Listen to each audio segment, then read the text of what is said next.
it's Gavin White, CEO of Autotech Recruit, back for another episode of Autotech Talks. Apologies we haven't done one for several weeks. Business has been, thankfully at long last, starting to regain some traction, which is all good and positive. But thought it was a really good opportunity today. Myself and Steve have been talking regularly over the last 3 months through lockdown about various different subjects, and Steve very kindly has agreed to join us today for an Autotech Talk. So thanks, Steve, and welcome. Glad to be here. Thank you for asking me. Yeah, no worries at all. So obviously been a very interesting time for the motor trade. I would imagine you're a man that's in great demand at the moment, being pulled from pillar to post, but it's for your opinions and views. But I think the IMI continues to be the voice of the automotive industry, providing valuable support in the sector as it navigates through this pandemic. How's your team coped, and have you seen a rise in the number of people contacting you? Well, I mean, so I mean, as you can see, I'm at home and have been at home, as have all of our teams since kind of third week in March. Luckily, we're pretty well equipped to work from home. I mean, it's part of our kind of business recovery strategy, if you like. You know that you'll know our building is relatively remote. So in the event that we couldn't access the building because of weather or whatever, we needed to make sure everybody can work from home. So we were able to kick into this fairly easily. So that's the good thing. Contact to us throughout the period has been very high. I mean, we've got sort of 75,000 plus members, and they've all got different requirements. But I think throughout the whole period, our contact has gone up enormously. So the team have been fully engaged throughout.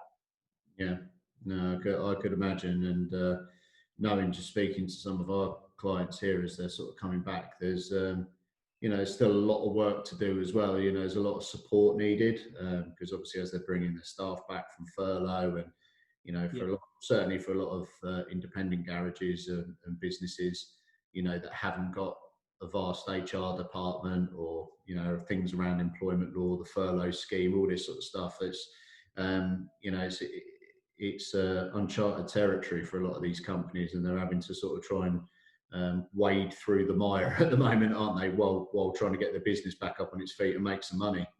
Yeah, and for individuals too, because it doesn't matter how many times you explain something, people kind of want it contextualized to them. So even if they work in a company with a decent sized HR division, they still want to say, yeah, but what does that actually mean for me? And there's so much stuff, wasn't there? I mean, the various levels of support, whether you're an individual or a self-employed individual or a business, actually understanding, being absolutely clear what's available to you and how you can go about it. And that's been an awful lot of what we were doing in the early days, helping people understand actually what they're entitled to and how they go about getting it. Yes, yeah.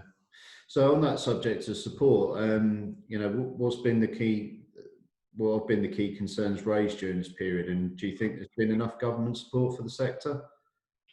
Well, I mean, it's an unprecedented situation, isn't it? I think looking at it on a kind of an individual level or a business support level, I mean, inevitably, I mean, everything that the government comes out with is initially quite broad brushstroke, and it's only then that they begin to understand that there are bits that they've missed, And I think they've been, in fairness, they've been reasonably responsive when things have been pointed out to them, that it isn't working for a particular subsector or whatever. I mean, obviously there was nothing that was designed really bespoke for the automotive sector. So nothing's going to fit like a glove, but I mean, on the whole, I think you've only got to look. I mean, still 120,000 people in our sector on furlough. So I mean, the furlough scheme, even now, with it beginning to kind of wind down. So I mean, the furlough scheme has worked and helped a lot. I think there are still some things that could and ideally, hopefully still might be done for the sector. I mean, not much nothing's really been done to help get the core business going again, get cars selling again. Maybe something around VAT might be useful. I think there are things that could be done to help with training and that sort of thing. I mean, there's some money being put behind apprenticeships, but it hasn't moved the needle as yet. I think there are other things that could be done around that, which perhaps we'll go on to talk about. But I think overall, the government support's been very well used in our sector. I think we're now at the point where, according to the Office of National Statistics, I think 97% of all businesses are now back up and running in automotive. Yes. And the rest are saying they're going to be up and running in the very near future. So, things are getting going again. We just hope that there isn't another hiccup waiting down the line, don't we, really? Yeah, absolutely. I mean, I don't mind sharing with our own business. We were absolutely flying in March. We were going to have a record week at the end of March, and then the MOT exemption come in, and we went from probably putting out nearly 1,200 days per week down to about 19 days a week. So we went 98% of our business overnight just disappeared. But we're about 75-80% of what we were doing this time last year, and that's come back really strong in the last 2 or 3 weeks. So that's a key indicator that the industry's firing back up again. And I've spoken to a lot of our members, who are big and small businesses, small local garages, some of the bigger boys. I mean, there's no doubt that, particularly for the smaller operators, the MOT extension was, it was on one dimension. Of course, it was probably the right thing to do for some people to stop them kind of worrying about that while they were meant to be in lockdown. But I think initially it was always too long from the beginnings. It should have been maximum 3 months with a review at the at the end of that period. It's what it ended up being anyway. We added our voice along with a number of the other bodies in the industry, which I hope, collectively, I think we got some sense to prevail on that. Yes. It's going to have some long-lasting effects, isn't it? Yeah, but that's speaking to some of our OEM clients over the last couple of weeks. Certainly, everyone's now we've got this rush coming up in October and November. And like you say, it's a tough call for the DVSA, because I suppose they were damned if they do, they're damned if they don't. If they didn't do anything, then they would have been criticised for being a government organisation, which was kind of going against the grain of what the government was saying. Stay at home. So they had to be seen to be doing something. So I get that and supported that. But like you say, I think a lot of the businesses that we were seeing were frustrated, because I think general car owners saw, what was being seen, but actually what was being heard and digested were two different things. It's kind of like, right, you don't need to get an MOT. Although MOT testing stations were still open, I don't think that message necessarily got through. And in some ways, that isn't all the DVSA's fault. I don't think a lot of our clients were particularly proactive in actually engaging with their customers to say, actually, you still can come in for an MOT. Just because there's an extension doesn't mean you don't have to, take it all the way. But, general public, I would imagine, were like, well, if I haven't got to spend £300 or £400 on my car, then I won't bother, So it's, so it's a bit.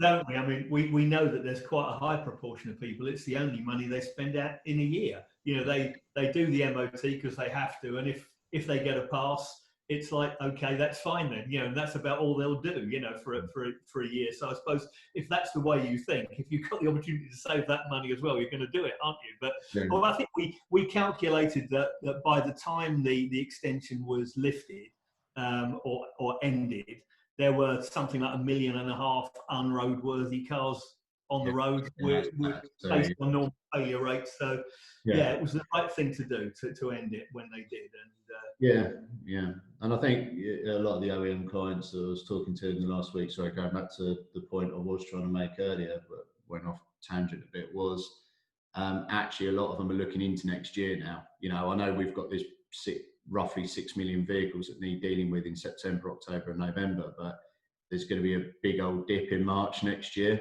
So obviously everybody's budgeting, ordering, suppliers, everything's going to have to shift, so they kind of got one eye on making some hay while the sun shines in the next few months and trying to recover some of their losses.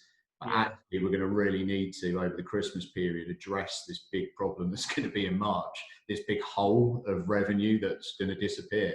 And that's probably going to take a good decade to wash itself out with new car registrations, scrappage schemes, whatever, EV vehicle subsidies, whatever may come on the horizon. It's going to take a while for that to wash out the industry, isn't it? So.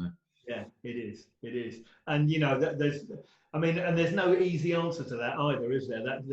Some of it is about marketing hard to your database, isn't it, to your local customers, and trying to persuade them they don't have to. If their original MOT date was in February this year, in March or April this year, there's no reason why they have to, wait to the last minute. But yeah, we're going to be living with it for a while. You're absolutely right. Yeah.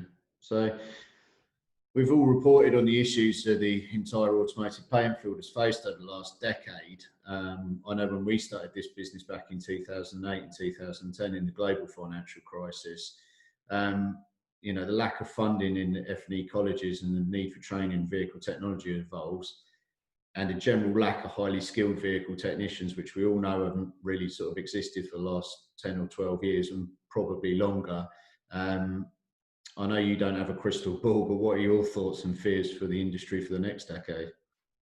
I think the FE colleges, the further education colleges, have certainly over the last decade or so been the kind of Cinderella of the education side of things. We had that tremendous focus on schools when Michael Gove was the education secretary. We've had a tremendous focus on higher education, but FE always seems to get sort of caught in the middle, and actually has seen some significant real world reductions in its funding and so on. I think that is changing a bit. I think there's finally an element of focus back on it, and there is some money going back into the colleges. I think a number of them are struggling like hell. My big worry, actually, as far as automotive is concerned, is if you're a big FE, multifunctional FE colleges, and I mean, we work with quite a number of these across the country as IMI centres, delivering our qualifications and so on. Automotive is quite a high investment thing to deliver. You need a lot of space, you need a lot of kit, and you need quite a lot of students going through to make it work. It's far easier to put on another cohort of, business administrators, isn't it? Or even hairdressers or something like that. And I don't mean that disparagingly. I'm just talking practically. And I mean, with the huge drop in the numbers of apprentices, 87% down the number of. So all apprenticeships are down about 60% in terms of new recruitment this year, but automotive is down 87%. That's going to be really difficult for the provision we have in place, which we all know is going to be really critical again somewhere down the line, because I've been in the industry 43 years and I've seen the ups and downs, and and I've seen this every time. The last time you mentioned it, during the crash, everybody stopped training, everybody stopped recruiting, and actually right up until the lockdown, I mean, the biggest thing, I mean, we had a meeting with the HR directors of the biggest dealer groups, and recruitment and retention were the biggest things on their list, right? And that was in early March. Now at the moment, of course, their attention is elsewhere, because there are layoffs and there are actually a few people out there in the marketplace looking for jobs. So they probably thinking it's not the biggest thing to worry about, is where they're going to find people, but it will be again, sure as God made little apples, and I just hope that we don't see the disappearance of a lot of provision, because, which is going to be needed further down the line. So I think the government need to step in really and do more to help the FE colleges to get through this dip. It's a bit like the MOT thing, really. They've got to weather that storm. Yeah, absolutely. I mean, I think we, like I say, over 10 years we've been going now, and every year it seems to be getting tougher and tougher. There's less people coming into the sector. There's more people leaving than they're coming into it, and the lack of quality skilled individuals out there that's a different argument, I think. But just the numbers of people that are available in the marketplace is becoming less and less. And like you say, we're seeing a lot of CVs at the moment, naturally, from where people have unfortunately been made redundant. Bit of a mixed bag in terms of some really good candidates, more so probably some people that are a bit lower level skilled. You're not seeing many master techs and that sort of stuff being available.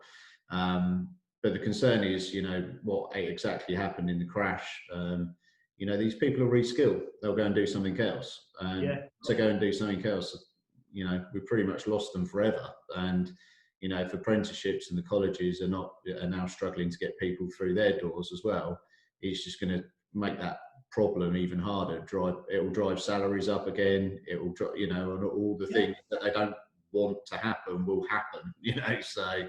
Well, you're absolutely right. It's funny because I spoke to one of our members recently who runs a small private garage up in Greater Manchester area.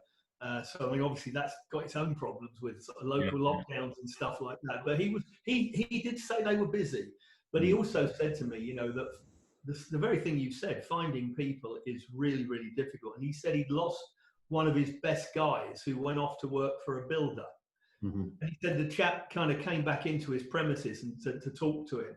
And he said to me, and he said to him, you know what? He said, I work with a bunch of guys who bring all of their tools to work in a bucket.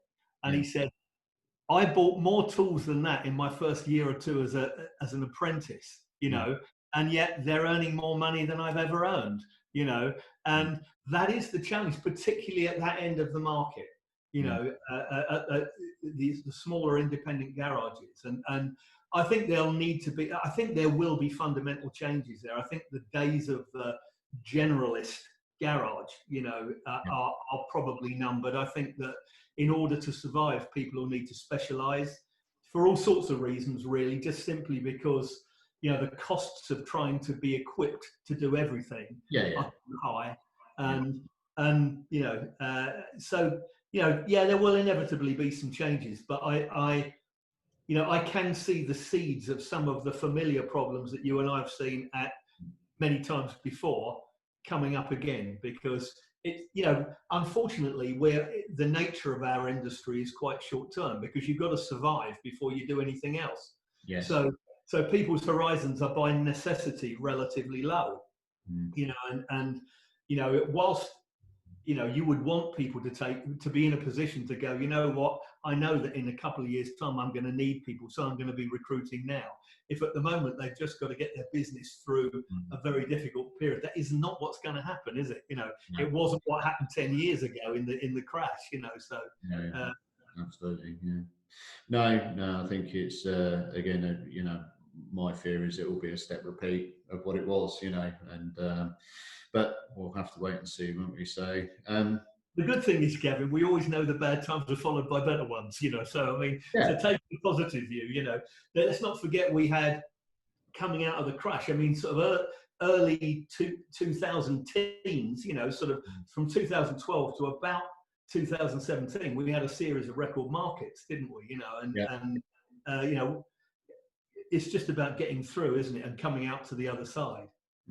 Yeah, no, I agree. I think, and I think, you're already starting to see in the press, signs of consolidation, acquisitions, so companies that, have a good balance sheet and good cash flow will naturally see this as an opportunity to gather market share. And like you say, some people, unfortunately, will probably been in the industry 30, 40 years. Technology's moving at such a pace now, they've got to invest so much money to bring their establishment up to scratch.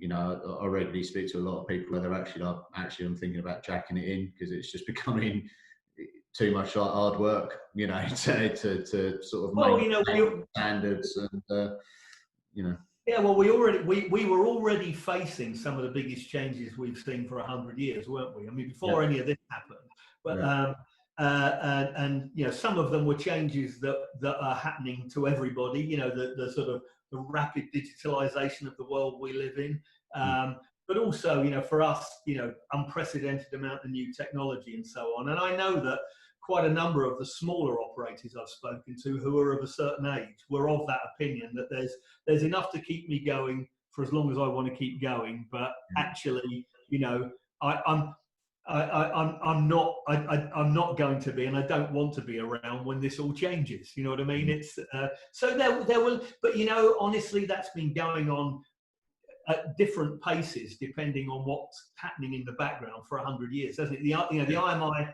came into existence 100 years ago because of what happened in the immediate aftermath of the First World War. You know, where, I mean, bear in mind, what was it, 1907 or something was the first time that man flew. By the end of 11 years later, you've got air forces, you know, and fighter planes and stuff, and we were well on our way to, single-winged aircraft and jet aircraft and everything else. It all happened very, very quickly. I mean, and we came into existence to try and professionalize a sector that had just kind of developed on its own, where blacksmiths had turned their hand to fixing cars and things like that, and we're sort of in a similar position again today. I mean, we're seeing similar step change in technology, which is going to require new skills and new approaches. Yeah, no, absolutely. Very valid point.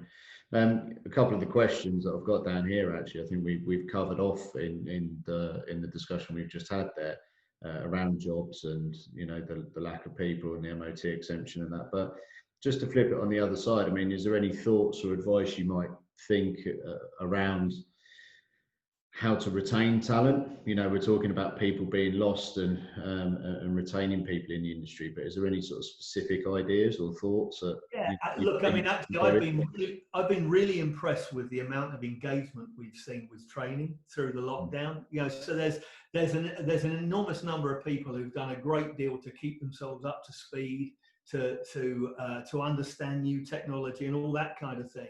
I think that kind of thing, that's very important. I think employers who want to hold on to people have got to show them more than just a job, haven't they? They've got to show that they are interested in that person's development, and I think that's just common sense in many ways. But as common sense as it is, it's not something that everybody does, and I think that this is what we all do for the majority of our time, isn't it, really?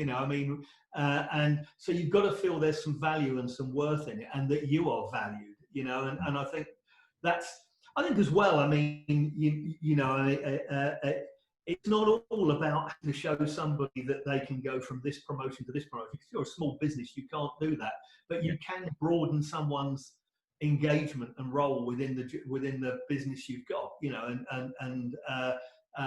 so I think, notwithstanding all of the pressures on the business, just don't overlook that development piece, and the engagement of people, because if you do that, it'll be at your own cost. Yeah, no, I agree. It's one of the highest things when we ask candidates that they, come and speak to our consultants about is, one of the reasons. What are the reasons you're thinking about leaving your current employer or looking to change job? And actually, if I pose that question to employers, it's in the past, it's been very much around, well, the reason that people want to move because they want to move for 50p an hour or more because they're mercenaries. Well, that's not what we see. Actually, money is probably about number 3 on the list of wants. I think when we surveyed 11,500 vehicle technicians around 2018, just before GDPR kicked in, and I think it was around about 73% of the technicians we surveyed come back, and their number 1 was broken promises around training. We were talking to people that had been in dealerships, independent garages that were promised, yeah, we'll make you an ATA accredited technician, you make you a master technician. Now, I'm being tongue in cheek with that because, although people will have those discussions, naturally you will, but people don't always turn out to be capable of taking on them roles. I get that. So, however, the conversations are still happening. And when you're speaking to people that have been in a business for 2 or 3 years, and they're even sitting there saying, well, I haven't even actually had a health and safety briefing, let alone be on any manufacturer training, let alone go into Bosch or anyone else or any of the other training associations, organisations that are out there. We've got people that have been in situ for 3 years that have had nothing. you know. Well, there are a couple of things that sort of remain true, and they've been true for as long as I can remember, really. One is that more often than not, people leave people, they don't leave businesses. So, you know, they leave because they don't feel that whoever's responsible for, you know, managing them, looking after them, developing them, is doing the job they should be doing. The other thing the other great truism is that one that sort of says, you know, I'm glad I didn't bother doing anything around the induction with that person because they left. You know what I mean? And without seeing any of the irony in all of that, you know what I mean? Yeah. So making people feel part of your organisation on an ongoing basis is absolutely critical, isn't it? Because the minute that they no longer identify with or feel part of something bigger than themselves, you know, there's no connection anymore, and they'll be off, you know. And yeah, I hear that glibly. Oh, you know, they've gone off for 50p more an hour. That's very rarely the case, isn't it? So I actually saw a cracking post on LinkedIn the other day. I think it was an HR director. It wasn't necessarily in the automotive sector, but it said a lot in these current times. And it was, it was a job post, and we're looking for an HR advisor to join our team. You know, all the usual sorts of, we're a great company to work for. And right at the bottom, it said, but must have experience in redundancies. And it was like, that was the closing off piece of it. So must have, you know, experience, because basically we need to make loads of redundancies and we want to bring you in so you can deal with all of them. And it was like, is anyone actually going to apply for that job? Because it was like, that sounds like probably the worst job you could ever step into. It's funny because I saw one the other day, and I mean, I know it might be a bit more of an employer's market than it has been, you know, for some time, actually. I mean, let's be honest, but it's been almost monotonous that we talked about skill shortages and the difficulty of getting people for so long.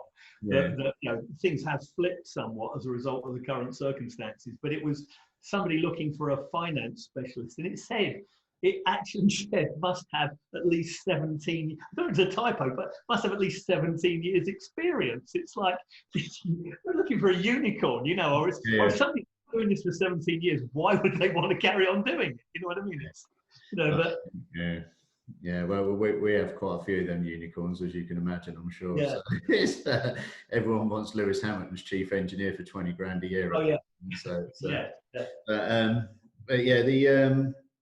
So the reports in June revealed that apprenticeship recruitment within the industry had fallen by 75%, and obviously you alluded to some of the percentages earlier. You're now calling for the suspension for the government reclaim of untouched apprenticeship levy funds after 2 years. However, with just 8% of the funding being accessed before the pandemic, it clearly wasn't taken advantage of by the vast majority of the industry. Apprenticeships without a doubt are a route to harness new talent. But what needs to be done to make this a priority amongst automotive businesses? Yeah, it's an interesting one, actually, isn't it? Because I mean, clearly, we have two very different sets of circumstances in the industry. You know, you've got the non-levy payers, who, in the main, I mean, the smaller employers who perhaps take on, you know, the odd apprentice. I mean, it's rare that they'll take on an apprentice on an annual basis. They'll maybe take one on, and then 2 or 3 years later might think about another one. Mm-hmm. I think for practical reasons, and it builds into something I said earlier on, really, about maintaining the provision that's out there. The big employers just have to be engaged. If the big employers switch off, the whole model is kind of screwed. You know what I mean? So that really means the big dealer groups to continue to recruit in the way that they have in the past. Yeah. And you know, I'm talking about the groups who recruit in the hundreds a year. Or certainly in the tens a year. And again, this came out of a discussion that I had with this group of HR directors, and they asked me if I could kind of front that request to Gillian Keegan, who's the Apprenticeships and Skills Minister, working under Gavin Williamson. God bless her. You know, but we won't go there just now. This is where the exam results coming out at the moment. Yeah. But so we put that request to her. That the logic being that, I mean, some of the big groups, I mean, it's, you know, that their levy is worth kind of £750,000 upwards a year, and they have been employing apprentices, but they aren't at the moment, and they would like to again. I think the HR directors particularly want to be able to go to their board and say, look, there's a load of money accruing here. If we don't use it, we're going to lose it. And the more visible it becomes over that period, you know, the more inclined the rest of the board are going to be to say, you know, we should be spending this on apprentices, because it's still going to disappear if we haven't used it over this. So I think they are looking for something to help them in their arguments that say we must be employing more apprentices. I mean, I think the general use of the levy, I mean, this has been one of the challenges our sector, not just our sector, but generally we've had with apprentices, is that we reached a sort of peak of apprentice recruitment under the old scheme just before the levy came in. Then the levy came in, and it sort of all bets were off. I mean, even the big companies, you know, the big dealer groups seemed to struggle to understand how the new scheme worked. And we spent an awful lot of time sitting down and, you know, to be blunt, kind of holding their hand through that. And we were just getting the numbers. I mean, so in 2019, the numbers were just beginning to look again like they did prior to the levy coming in. And now, of course, we come into this year and it's dropped off a cliff. So as you say, I mean, it was 75%, I think, when you drafted the question. It's currently 87% down. I mean, the very latest Office of National Statistics report. So, you know, it's a real serious issue. And it's, you know, if anything the government can do to keep those employers engaged. And I mean, what we're trying to get them to do at the moment as well is to recognise that actually there are many, many different forms of apprenticeship now. I mean, traditionally our sector has employed a lot of apprentices, but 98% of them have been technicians. You know, a few parts of apprentices, a few other apprentices, but maybe a few customer service apprentices. I mean, we as an organisation, we're now doing endpoint assessment for 22 different apprenticeships. You know, and that covers everything from supervision, finance, quite a lot of non-technical disciplines. And it's, if you're not desperate, if at the moment you don't want to employ technicians because you might have to lay some off, and I understand that dichotomy. I mean, it's very difficult to be taking on apprentices and laying people off at the same time. So I mean, but you know, they're still spending money on training customer service people and finance people and other things. So why not use the levy and make those things apprenticeships? You know. I mean, it's use it or lose it, isn't it? And it's big money for these guys. I'm not ignoring the smaller employers by any means, because I do know that to some extent, the money that doesn't get used, and I say to some extent, we've never seen anything remotely like a one-to-one relationship, because it's an awful lot of money, and in theory, that should get ploughed back into the smaller employers to help them employ. But actually, the whole process around the smaller employers has been a bit of a mess, to be honest with you. You know, and the support available has been very, very limited.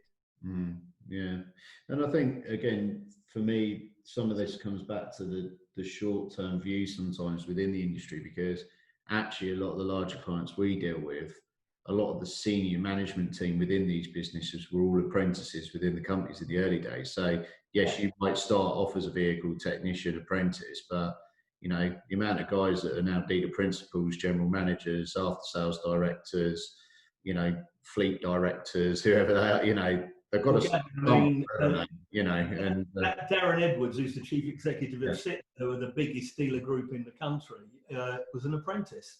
You know, there is no. I always say it's an entry into a career. It doesn't dictate where you'll end up, does it? Yeah, because I think one of the great things about our industry is it's a true meritocracy. You know what I mean? If you're good and you're capable and you can sort of deliver results in whatever form, there's opportunities for you. You know, nobody worries particularly where you started. You know, so you know, and that's one of the things I always say to people, which is a great thing about our industry. I think I just feel sometimes that as employers or as an industry certain employers lose sight of that. You know, it's very, very easy to take people on at apprenticeship and kind of pigeonhole them as, you know, well, that's your task, that's your job role. You know, in the vast majority of cases, I know there's some, you know, businesses out there that are very switched on, Sigma being one in terms of their processes and how they develop their people. But, you know, I always talk to people when we're having these discussions, as an industry as a whole, we're not particularly great. You know, they are the you know, they are the not the norm type situations, you know, and individuals sort of find themselves getting stuck. You know, I've done my apprenticeship. What's next for me? Well, that's it. You've done your apprenticeship, so get back on the ramp type situation, you know. And it's a bit, you know, I think one of the former MDs I worked with at BMW, who's gone on to be very successful in well, I mean, I guess he was pretty successful then, but he's gone on to do an awful lot of, and he talks a lot on leadership. But he always used to say, there are no onlyers in this business. You know, only a receptionist, only a this, only a that. Because, you know, actually you're only as good as your weakest link on a bad day, aren't you? You know, and if you can engage everybody and give them some sort of feeling of value and opportunity as well. You know, you can't guarantee everybody a promotion, but you can at least show people the possibility, can't you? absolutely, absolutely. And I think it comes back to the point you made earlier about, you know, there's a lot of money being poured into these levies. Actually, for an employer, really, what have you got to lose? You know, what have you got to lose? Because well, other than you losing a shed load of money anyway, you know, you might as well use some of that money to give those people the opportunity, because they could be your long-term, you know, on the board of directors in 10, 20 years, couldn't they? You know? Well, I think for a while, of course, you know, in the early days of the levy, there was an extended period where they weren't clawing it back. So you could sit and watch it sort of building up but it was still your money, you know. I think it's only really been since people have started to see it disappear that it's put a bit more focus on it. Yeah. But I definitely believe that what the HR directors were asking for was a sort of a visible sign, if you like, that the government was supporting, but also they were very conscious of the fact that no board is going to watch, you know, a million or a couple of £1 million build up and then just disappear. You know, they would feel honour bound to do something practical with it, and I think that's, whether we'll get that or not, I don't know. I mean, we've had some extra support, haven't we? We've had the extra money around apprentices. That doesn't appear to have moved the needle very much. But again, I think that a lot of people will probably need to be led towards that a little bit, because although it's there, a lot of people haven't looked at it, even the big employers, you know, and they really realised what that meant together with the sort of, you know, the using the levy rather than losing it, and then you stick, you know, maybe £2,000 on top of that, you know, it starts to change the sums a bit, you know, and we've got to do a lot of work to get people, as we did a couple of years ago when the levy came in, to get them to truly understand what they're dealing with, because at the moment they've got a hell of a lot else on their plate. No, agreed.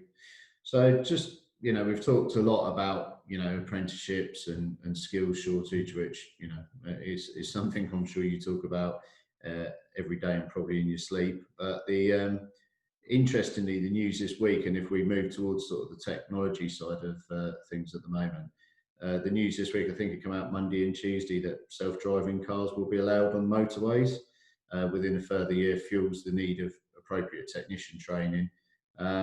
The IMI reported a 60% uplift, I believe, in e-learning during the lockdown. Do you view this as a change in the tide? Could virtual training be the way forward? And do you see the automotive business now embracing this? Listen, I don't believe... The Americans have a term for everything, don't they? And I think even 20 years ago, I had an American academy manager working for me when I was at BMW, and he mentioned the term blended learning 20 years ago that has now become a kind of common term. I think that people learn in different ways. I don't think you'll ever completely do away with some face-to-face training, particularly when you're dealing with practical stuff. But the extent to which you can augment that is improving all the time. I think when you look at current sort of state-of-the-art e-learning, and other sort of virtual interventions that people can do. It's amazing. I mean, sort of gamification and all that kind of thing. Yeah. I saw, and it's not new, but I mean, a few years ago, one of our centres developed their own virtual paint spraying simulator, and it was that good that you could take a youngster off of that, and they could make a pretty good fist of spraying a genuine paint, a genuine panel with. But of course, unlike using the real materials, you could do it over and over and over and over again.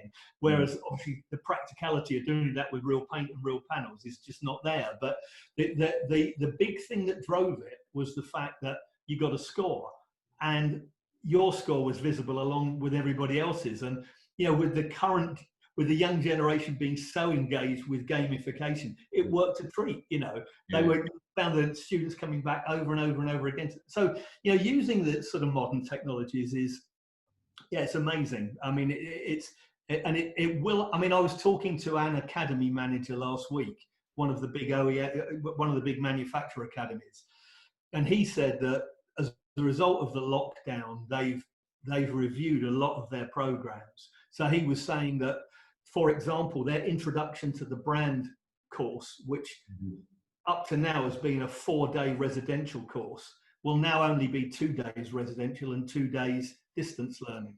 Yes. So I think I think we've all kind of seen the art of the possible during this lockdown, haven't we? Really, I mean, we've been thrust into it, whether we like it or not, haven't we? So yeah.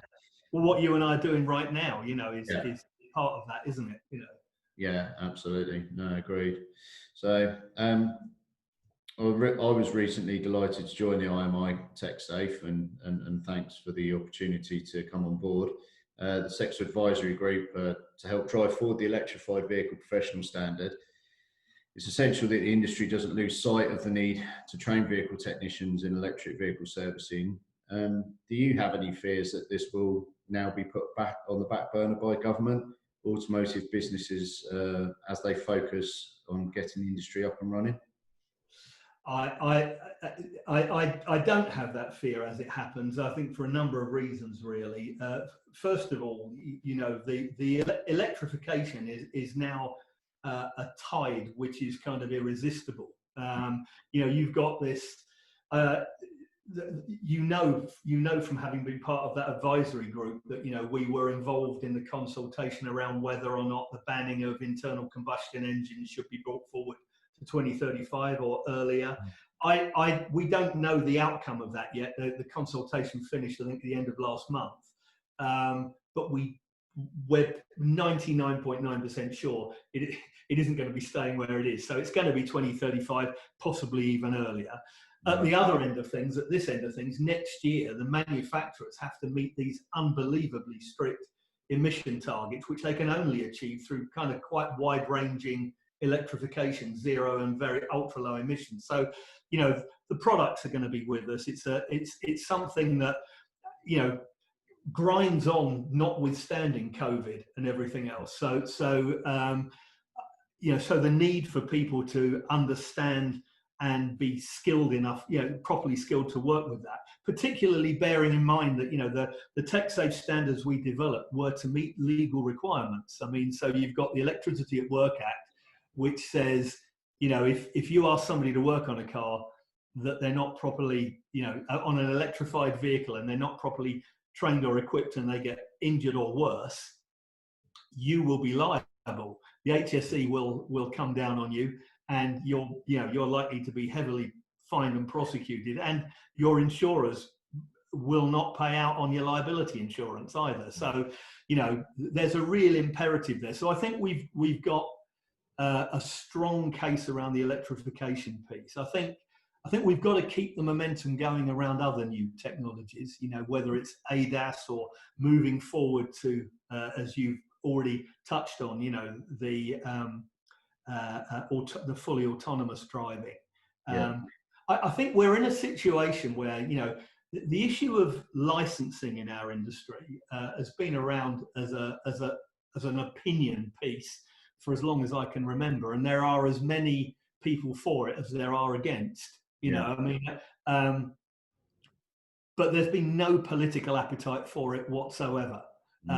I mean, I sat in front of a succession of different transport ministers, and they all made it pretty clear that it wasn't in their manifesto. It was a bit politically sensitive because, you know, they're all local constituency MPs, and they don't want to see their, you know, they don't want to be accused of adding cost to motorists or potentially closing down a local garage that's seen as convenient, you know, and all the rest of it. So, but there's a very different view when it comes to moving forward. If you put a sort of a line in the sand and then say, but let's look at electrification.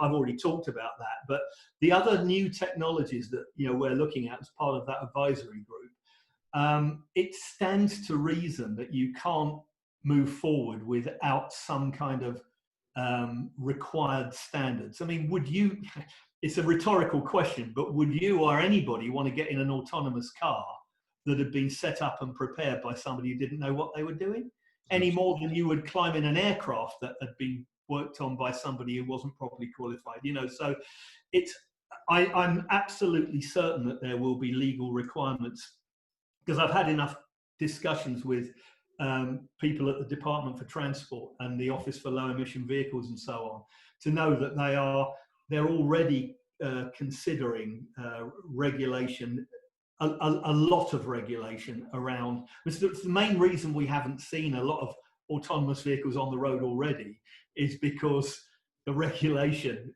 isn't there to permit it, really. You know, so the technology is there in a lot of cases, but so I don't think we'll have a situation where technicians in particular will be allowed to work on autonomous cars without having verifiable skills and the ability to sign off on work, you know, and I think that will be true in different ways for other, it may not all be legal stuff. I mean, we know that, for example, with ADAS, you know, you're part of that. We're working on a sort of code of practice around it, but, you know, insurers play a big part there. You know, insurers can drive a lot through their own requirements, certainly in the body shop side of things. I think we'll see other regulations around highly connected cars because of data privacy and all those kind of things. So, yeah, we're moving into a different era, I think. Yeah, I was actually present at a meeting that was put together, I think, by Ben and the guys at Marsh Commercial over about a year and a half ago now, and they had quite a senior gentleman there presenting to us from QBE, who are one of the obviously big underwriters for insurance companies, and this was through the NTDA. And actually, one of the subjects that come up, he actually asked us. So there was myself, Carl Williams from Michelin Tires, a few other people, John Brown from ATS Euromaster, a few other experts in the industry in there, and he sort of said to us, "I want to understand more about electric vehicles," and because, you know, if I'm right in saying there is no licensing, there is no standard, no, you know, as us as insurers, we see that as risk, you know, and as all insurers do. He says, you know, we're one of the biggest underwriters globally for the likes of Aviva and people like that. And he said, and, you know, garages will struggle in the future, or their premiums will be sky high if they cannot demonstrate to us that they have relevant health and safety processes around working on these vehicles. Their staff are trained and managed competently on the, you know, delivering services on these vehicles. So, you know, it's coming, and that meeting we had was probably about a year and a half ago now. So the fact that we were looking at it over a year and a half ago means that they were probably looking at it a year before that anyway. So I would imagine these sorts of things are going to be quite imminent within the next year or so, that it's going to be part of people's insurance contracts, isn't it? So. Well, yeah, and you know, it's interesting because in this, I mean, the Electricity at Work Act obviously only applies in this country. You've got different regulations in some other countries, but in most countries you don't have regulation. But it hasn't stopped the tech safe standards and the training and the qualifications around it being creating the biggest interest internationally of anything we've ever done. I mean, there are about 45 countries that are in the process of adopting, you know, those standards because they understand that you need it. Yeah. You know? Yeah. No, absolutely, absolutely. The playing field is changing, and it's changing rapidly, isn't it? So just finally, the IMI is celebrating its centenary year. Clearly, the last 100 years has seen automotive industry evolve. Now is such a pivotal year. What, in your opinion, are the top three issues that need to be addressed to help the sector thrive in the future? Okay. Well, look, starting at a very high level, I think, because we can't get away from the fact that, you've got to make cars to sell cars to create the entire business chain. Of course. I think we're in the situation. Let's not forget, we're going to be out of Europe by the end of the year. Well, we're already out of Europe, but I mean, we're in the phony war at the moment. But I think we desperately need support for manufacturing, and that includes a sensible trade deal with the EU, which enables the cross-channel trade to go on friction-free in the way that it has. Because I think it'd be the death of our industry if that isn't in place.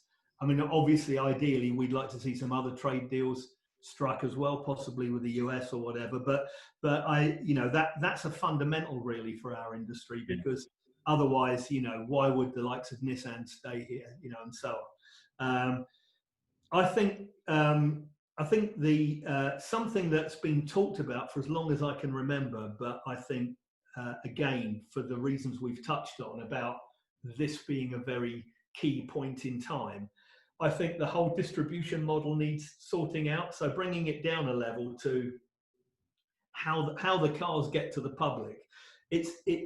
We are living in this world of what has often been described as Amazonization. I mean, Amazon are so damn. I mean, they've had a bean feast during the lockdown, haven't they? I mean, absolutely, yeah. Warner.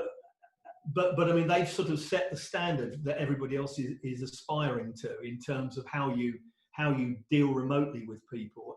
And I think that any businesses that weren't properly set up to sell cars digitally during the lockdown suffered terribly, and those who were better set up did relatively okay. So I think we've got to deal with all of that. I mean, look, I saw Dash Gupta, chief executive of Marshalls, has been quoted in the press yesterday and today saying he believes, and this is just Dash's opinion, but it's a very well-educated opinion, he believes the number of dealers will probably reduce from about 4,500 to somewhere about 1,000 to 1,200 less than that. And I wouldn't disagree with him. I think there will be more consolidation. You mentioned it earlier on. I think it will be more and more difficult for the smaller independent dealers to carry on long term. There's been talk about a change to the fundamental model for a long time. The way we've been selling cars has been pretty much the same for 100 years. Yeah. And every time people talk about it changing, the model has proved remarkably robust. But I do think a bigger to online selling, so probably direct selling by manufacturers as well.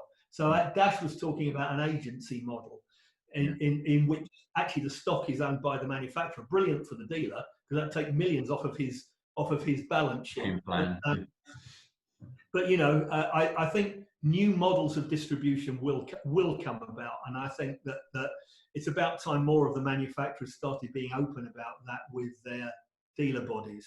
I think coming down another level, but also important, and it's what we've touched on, is this raising of professional standards. That's what TechSafe is all about. It's purely focused around, I mean, clearly we've made a big thing around the EV standards, the electrified vehicle standards, because that's an existential problem. Those vehicles are already out there and they need looking after, and they need looking after safely.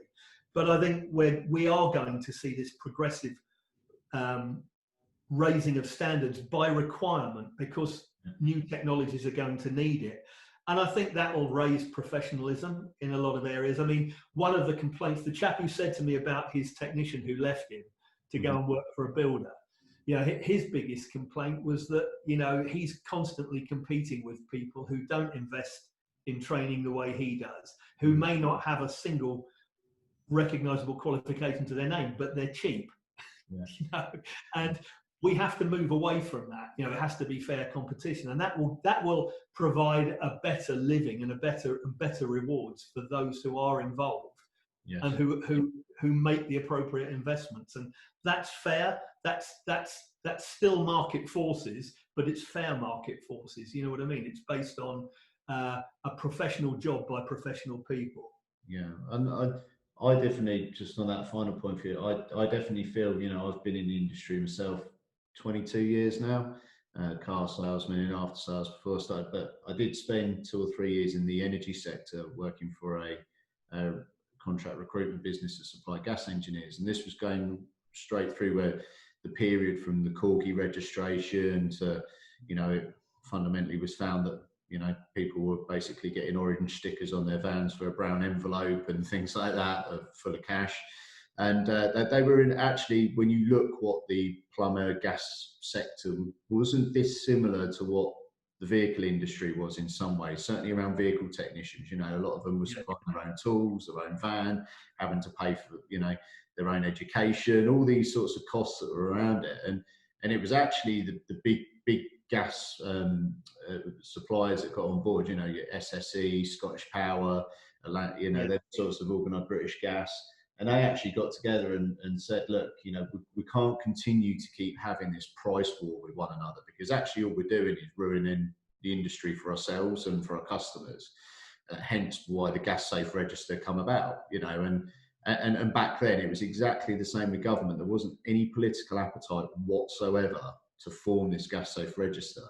So they put it upon themselves, you know, they put the investment in, they put the time. I think they went to, I think it was Capita in the end, or, you know, an organisation that was pretty much full of public sector individuals that worked close with government and understood the way government worked. And, you know, they got it off the ground, and it was painful for 3 or 4 years, you know, that transitional period, but it completely transformed the way the gas industry, you know, they had more money, the customer experience was better, there was less gas leaks, carbon monoxide poisoning cases, the staff were being paid better, so that the experience for everyone was better, and ultimately made more money out of it, you know. So and they went through that period where, you know, you got through the chap in the white van that was basically going around, you know, leaving gas leaks everywhere because he wasn't qualified and competent to do the job in the first place, you know. So well, I'm sure you're the same, Gavin, but I would make no apologies for offending anybody by saying, you know, the idea that anybody, and I do mean anybody, could set themselves up to service and repair vehicles,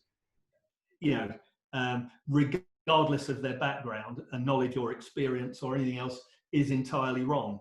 It's entirely wrong. And the fact that there isn't a sort of an appetite for general licensing by the government is a sad thing, but we have to live with that. But we can fundamentally change that going forward as these new technologies come on board. And you know, as I say, it's clear that you can't deal with that level of sophistication unless you can show, you know, you know what you're doing, and you can show that you know what you're doing. Yeah. And that you know, it won't happen overnight, but we're on the right path now. I think we're in that transitional path, aren't we? I think we're on the road to that, and, you know, change is coming. And do you know what? Just going back to the government, once, you know, there were 3 or 4 years in, it didn't stop the government coming rubber stamping it at the end of it, you know, because what it proved was the industry self-regulated, it self-legislated, which is what they want. You know, why do they want the burden on business, you know? They do, but they'll jump, you know, but success has many fathers, doesn't it? You know what I mean? And failure's an orphan, you know. So that's exactly what's happening, really. I mean, I spent a good 4 years plus, 4 to 5 years, knocking on the door of, I mean, because it's like a revolving door anyway. I mean, every few months there's a new minister and I made some progress with some, little progress with others. But eventually, you know, I got the right person at the right time, and we kind of got the engagement we've been looking for.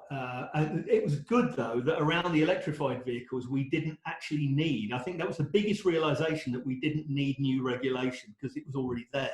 I think that was something, that was a kind of penny that dropped for me, coming back from a disappointing meeting with one of the ministers, and then doing some you know, some deep legal research to find out actually the existing regulation does apply. So that's the biggest problem. That this government, in all its forms, whether it's the coalition or Theresa May's government or Boris's administration, they declare themselves to be anti-regulation. So, for every piece of regulation we bring in, we want to take away two, and so it's an incredibly long path. The one area where I know that they've already laid the rails is around autonomous vehicles, because that's a whole different ball game, and they know that they can't, they can't dodge regulation on that. But the electrified vehicle thing, it's just great that we didn't have to go through the pain of asking for new regulation. Yeah. So, but it's onwards and upwards. He is hoping, yeah. So, well, great. I think fantastic, Steve. Brilliant. Thanks for your time today. I haven't got any more questions, unless there's anything else you want to add today. But I think we've had a good old sort of 40-50 minutes at it there. We've covered a lot of ground, haven't we? So, but that's what we want to try and achieve out of these discussions. So, brilliant. Again, thanks for all your input and your support and everything. I know you certainly do for us and for the industry. Really appreciate it, and look forward to speaking to you soon. Yeah, look forward to it.